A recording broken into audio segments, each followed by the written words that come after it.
p.m. in Washington, D.C., United States, and it's 22 hours GMT here in Accra, and it's 1 a.m. in Kampala, Uganda. I'm Stephen Enti. This is News at 10. We're live on TV3 and 3FM 92.7. Let's start the bulletin with the major run-through, the major news highlights of the day. The Electoral Commission has set December 27, 2018 for the referendum on the creation of 6 new regions. Before this, the Commission will embark on a series of activities, including the registration of new continuous voters, the exhibition of voters' register, as well as processes for the transfer of votes and or the granting of proxy votes. This was the outcome of today's Inter-Party Advisory Committee meeting.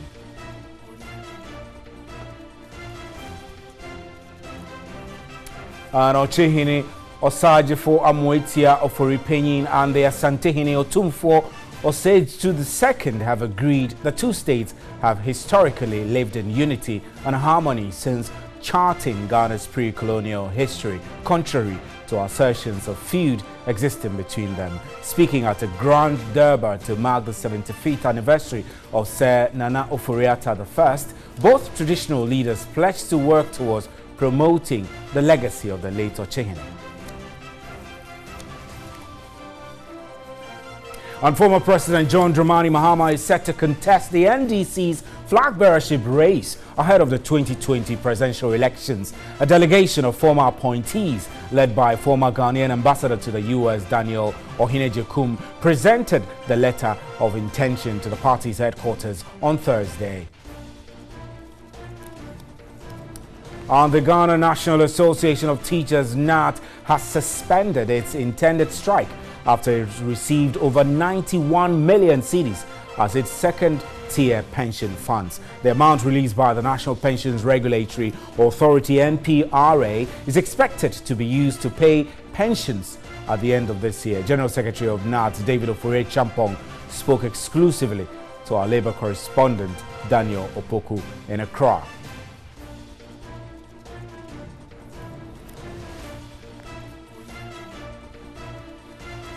Those were our major news highlights. Remember, you can hear us live on 3FM 92.7 and we're streaming live on Facebook and on 3news.com.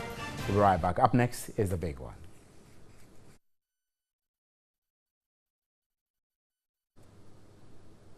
Right, let's start with our very first story. Ochehini Osajifo Amwetia Oforipenyin and Asantehini Otumfo Osage II have agreed the two states have historically lived in unity and harmony since charting Ghana's pre-colonial history, contrary to assertions of a feud existing between them. Speaking at a grand durbar to mark the 75th anniversary of Sir Nana Oforiatta I, both traditional leaders pledged to work towards promoting the legacy of the late Ochehini.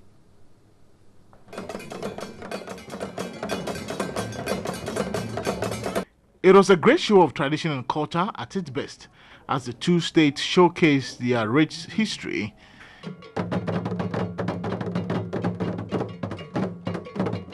The entrance to the Durbar grounds of the two kings could only be described as cultural magic.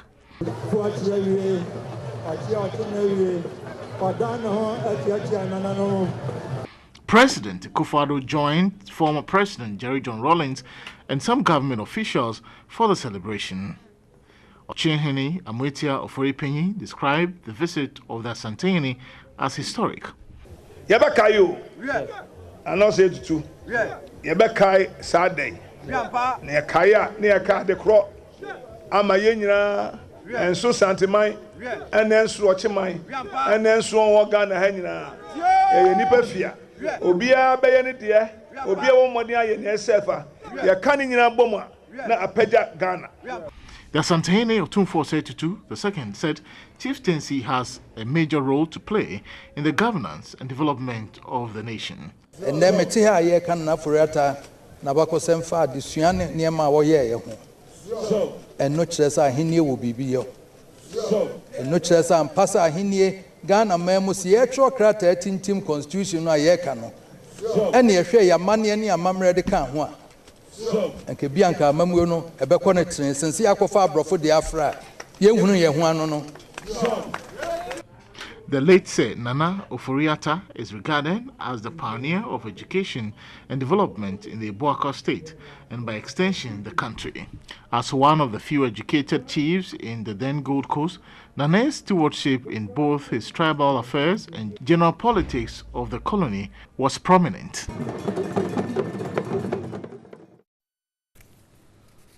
And away from that, former President John Dramani Mahama is set to contest the NDC's flag bearership race ahead of the 2020 presidential elections. A delegation of former appointees led by former Ghanaian ambassador to the U.S., Daniel Ohene-Ejekum, presented the letter of intention to the party's headquarters on Thursday. Here's a report by Bright Jaka. The former president's declaration on Thursday brings the number of people who are seeking to lead the party to 10. 9 other persons have already written to the party officially to inform it about their intention to lead the party for the 2020 presidential elections. Even before the John Mahama campaign team would arrive at the NDC headquarters to declare his intention, some members had gone agog. Former Ghanaian ambassador to USA, Daniel Ohene-Ejekum, who led a crack team of party apparatchiks, announced a John Mahama comeback. Our profound commitment to building a stronger party capable of providing effective leadership and direction in our bid to recapture power. Receiving the letter, the General Secretary of the NDC, Johnson Esiedu Nketia, commended the former president for following the laid-down procedures and also cautioned that campaigns should be run on the wings of unity, devoid of insults. Even as we undertake these processes, our key opponents will do everything to throw some sand in our garden. So we must open our eyes very well, and when we see signs of those things happening, we must nip them in the bud. The former president, later in a video uploaded to his Facebook wall, explained he could not have ignored calls from the grassroots. And I believe I owe a duty to God and my country to take our great party back into government, to right the wrongs of the past, and to put an end to the cries of the people under the current dispensation. Right, let's get on to Skype. We have called Kweja Emisa Abraham, a governance expert and a lecturer at the University of Cape Coast, joining us. Good evening, sir, and thank you very much. Mahama has finally entered the fray, and he says he owes a duty to God and Ghanaians to right the wrong. In your estimation, where you sit as an objective observer, what would Mahama be bringing on board? Thank you very much, Steve, for having me. Surprising? No. It is something that we all expect right from when he lost elections. Now we see that he seeks to bring in new ideas. He seeks to, as he said, right the wrongs. However, we don't actually know what kind of policies he is going to implement to right the wrongs that he's talking about, because most of the things that happened during his tenure, I will associate some of them to communication hitches and the fact that he wasn't that much accessible, the fact that he wasn't actually giving the needed information that he needed, and you still find the people who were around him at those times still being around him. And these are the same people who are, promoting him, who are telling him things and all that. So, yes, he may change one or two things, but definitely I don't see a different change. You don't see a different change. Now, let's focus a little bit on the wrongs that he's seeking to right, which it does appear might be a main part of his message going into the primaries and subsequently, if he wins, going into the elections. Do you get the sense that such a message will catch on with Ghanaians, considering that actually he was actually kicked out very embarrassingly in the last elections. Well, it will start from the basics, and by the basics, it will start from the party. Most of the wrongs were against some of the leading members of the party. Some of them were totally sidelined. And if you see how he has started visiting the former president, trying to bring him on board, I think that it is a step in the right direction, trying to right some of the wrongs. And so when the party is united, then they will be able to carry on a message. But the message now is going to be a message more or less of continuity, not too much of a change, because I see that he is going to talk about the fact that, yes, when we were there, we were doing a lot of things, and now things are not that good. So bring us so that we continue with the things that we were doing now in a much more clearer manner, in a much more open way, in a much more accessible way. And that is what I see.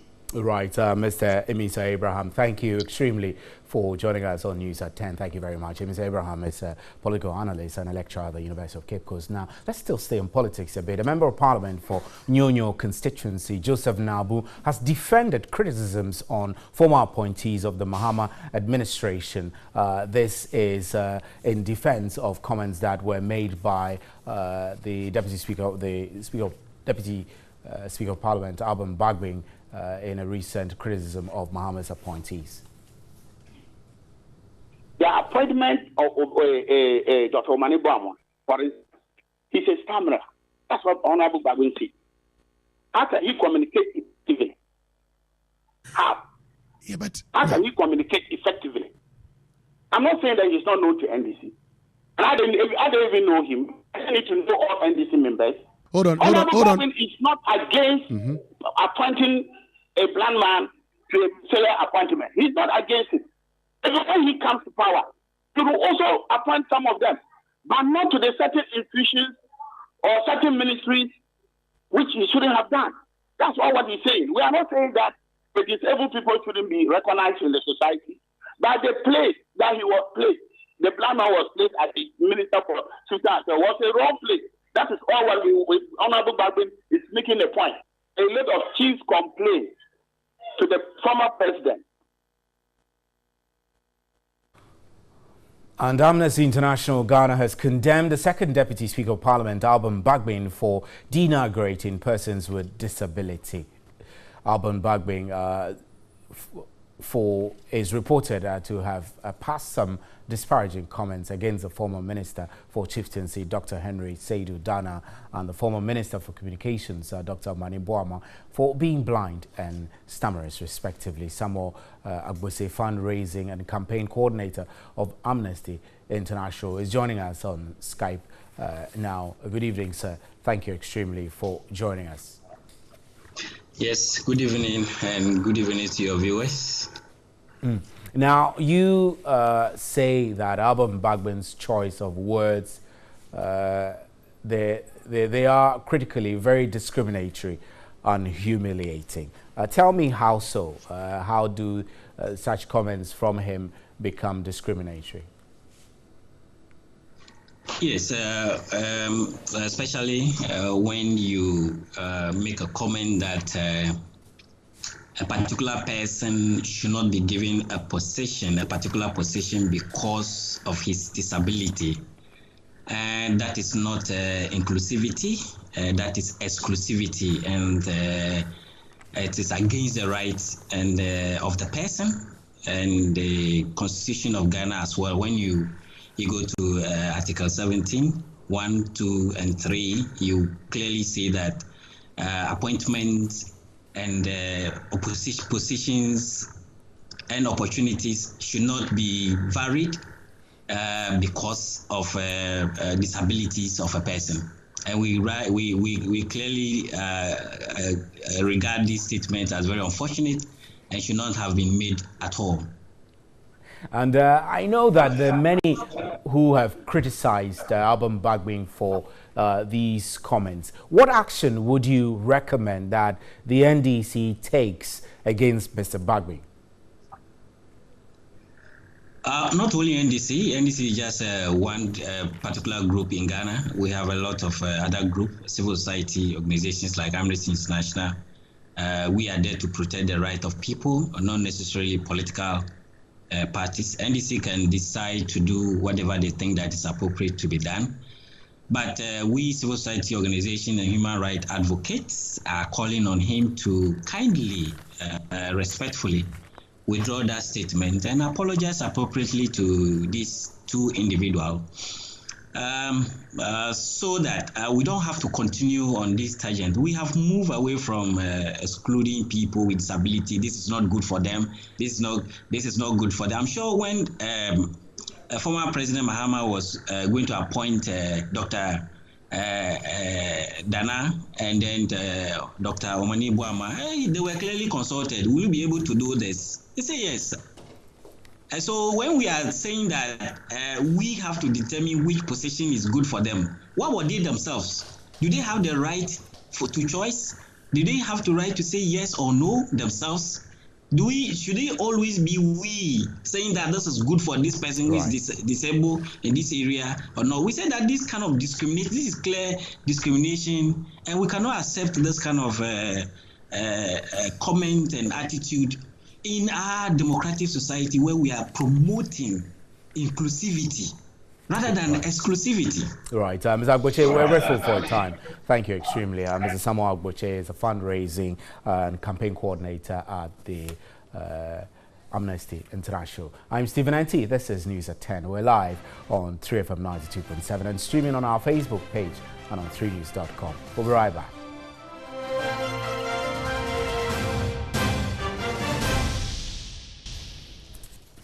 Welcome back. Now, the Ghana Highway Authority will, effective Sunday, August 26, 2008, divert a number of routes on the Accra-Tema motorway roundabout. This, according to the authorities, to prevent heavy vehicular traffic as the construction of the three-tier interchange at the roundabout begins. Motorists heading towards places such as Akunsombo and Aflao may now have to find alternative routes along the motorway through to the end of the roundabout. The project is financed at a cost of $57 million by the Japanese government through a Japanese international cooperation agency, JICA, grants to address the perennial traffic congestion within the enclave. Right, we're glad to have Diana Siade, the Public Relations Officer of the Ghana Highway Authority, joining us. Madam, so tell me briefly what this design is about. Okay, we have a project that is a three-tier diamond interchange, and this will be extended to the sides of the Aplau, Akonsombo, the Harbour Road, and we're having 500 meters, that is to the Ashama Timber. We are having 400 meters to the Aplau Road, 300 meters towards the Tema Harbour, and 300 meters to join the Tema motorway. So what I see is that after this project, the roundabout will no longer exist, or the roundabout will be at the lower tier of this project. Is that what it is? Yeah, we're going to have a underpass and signal intersections. Okay. This is, if you ask me what's the purpose, then I'll tell you it's geared towards decongesting, free flow, and also there's the landlocked neighboring countries. We're going to have transit activities that we want them to have a smooth motoring access at that side. So tell me when this project is beginning. We know from the statement that from Sunday there will be diversions, but after the diversions, the project construction work proper begins, or what? Work has started in earnest since February, to be precise, and we are at stage. It's being divided into 3 stages. So this is the first stage, and as and when the other stages come, we'll come back to you and inform the public. We don't want to cluster everything. So at this stage, a section of the thoroughgoing route, that is the road to the from Aplau to the roundabout, will be corded off. That is, that section, few meters to the roundabout, will be closed. So people, those who are coming from Aflao, heading towards a roundabout, to and from Aflao. To and from, might have to detour. Exactly. So where exactly would they be detouring to? I mean, okay. When you, the detour, for instance, will be just by the original route. Okay. Yes, you see the signs there. We are having the police, the MTTD at post who will be deploying 20 men. So it's like you just get off the road a little bit and for you the see actual the construction detour. And you see the detour. Go on. All right. Exactly. So how long is this supposed to last? There's diversion and construction. Well, it's going to be in continuum because this is the 28th man. This project ends in 2020. Okay. We will be needing the details as and when the need arises. So this is going to be something we need to endure. We need to build our characters around this project. That's interesting. So tell me what kinds of education have gone into this awareness, considering what you're saying that is going to be a continuum. It means that people really need to be aware. Have you done enough of education? So much engagement have gone on. For weeks now, we've been telling them about this, detours, not counting the stakeholder engagement that went on from before the start of the project, and we're still doing. The media have been with us through it all. If you look, Monday precisely, the minister himself and my bosses has to go there and then get some people off our properties, the rights of way, who have been obstinate for a long time. Encroachers who have been paid off, but they are still there. You know, this is also some of the situation. That's the right of way. So let's not even think about the compensation. Anyway, those things have gone into consideration, but you are in the right of way. This is a national development agenda we are all building around, you know, rallying around. You've been asked, you've been asked to move over a long period of time, 1 year going, but still some were so obstinate that the minister has been there, if you have the record on the media, more than 6 times. Some on my invitation, some on my boss's invitation, have gone there, talked to them. So is there some success? Is there progress? Yes, from Monday, definitely Monday, we had the police there, and we know that there were some, it's been effective. Breakdown of illegal structures along the way. So are you getting cooperation? Enough cooperation? I mean, you've just told us about the squatters and encroachers along the way, but there are other partners, stakeholders involved in this. Tema Development Corporation, for example, the police, for example, the residents in and around the community, community 12, community 11. Road users are aware and very cooperative. The hawkers are cooperative. The GPRT is cooperative. I think we will count some blessings here because they have been really with us. It's only few people. The car dealers moved way ahead of time. We don't need to use the force, but especially the Tema stretch. They have been very awesome in working with. Exactly. Now, I know that one of the things we haven't spoken about is how long it is expected for road users to stay in traffic to cross the roundabout following these diversions. Given all things, we have a very exhaustive traffic management plan being implemented. So we're counting the losses at 10 to 20 minutes or even less. Maximum 20 minutes. Maximum. So people should be patient. Exactly. Diana said, thank you very much for coming in. I'm grateful that you could make time. My name is Stephen NT. This is where we wrap up with News at 10. For those of you who watched us live on Facebook, thank you very much. And who followed our live stream, thank you. And those who heard us on radio, thank you for tuning in. On behalf of the crew, good night. There is more news at 3news.com.